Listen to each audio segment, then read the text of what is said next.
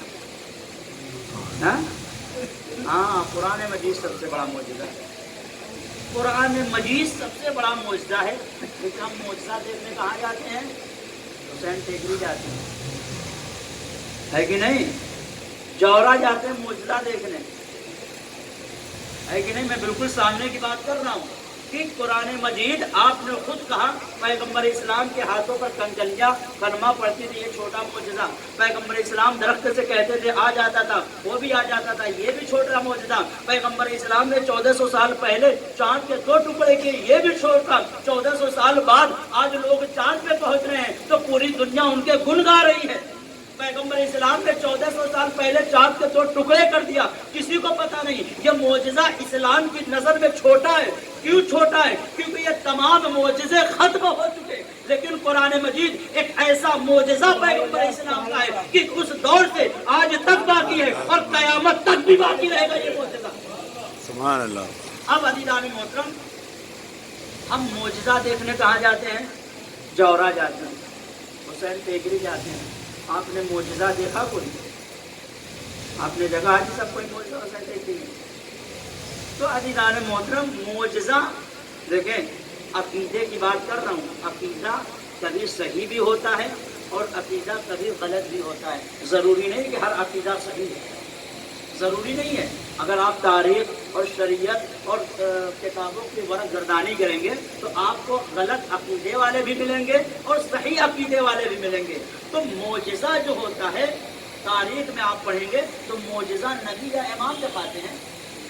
اب ہمارے سامنے ہمارے آقا حجت امام زمانہ عجل اللہ تعالیٰ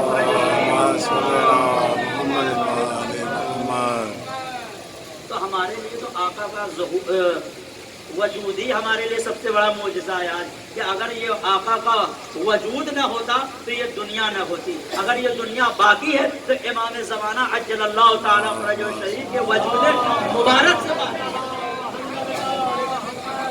تو سب سے بڑا معجزہ آج دیکھا جائے کہ ہم جو آج سانسیں لے رہے ہیں، ہم جو دنیا میں اس کائنات میں زندگی گزار رہے ہیں، اپنے آقا کے وجود کے صدقے میں زندگی گزار رہے ہیں، اپنے امام کے برکت سے زندگی گزار رہے ہیں۔ اگر امام کی نظر کرم ہم سے ہٹ جائے، امام زمانہ عجل اللہ تعالی فرجہ شریف ارشاد فرماتے ہیں کہ تم اپنے چاہنے والوں سے مخاطب ہوتے ہیں، کہتے ہیں تمہیں زمانے کے ستمگر تمہیں گھیرے ہوئے ہیں، اگر ایک لمحے کے لیے اگر تم پر سے ہماری نظر رحمت ہٹ جائے تو تمہیں ستمگر ظالم ختم کر دے۔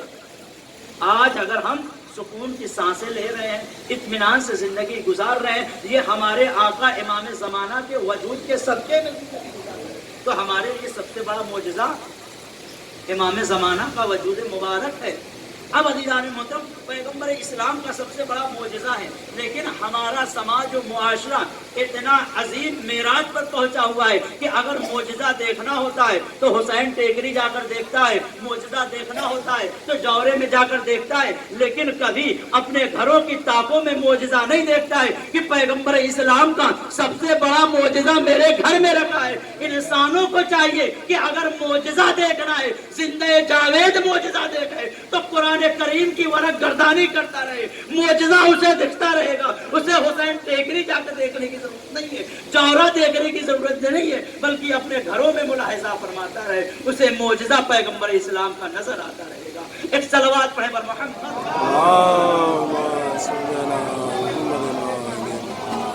عزیزان محترم، تو ہمیں پیغمبر نے فرمایا ہے کہ انی تارک فیکم الثقلین، میں یہ 2 چیزیں چھوڑ کے جا رہا ہوں۔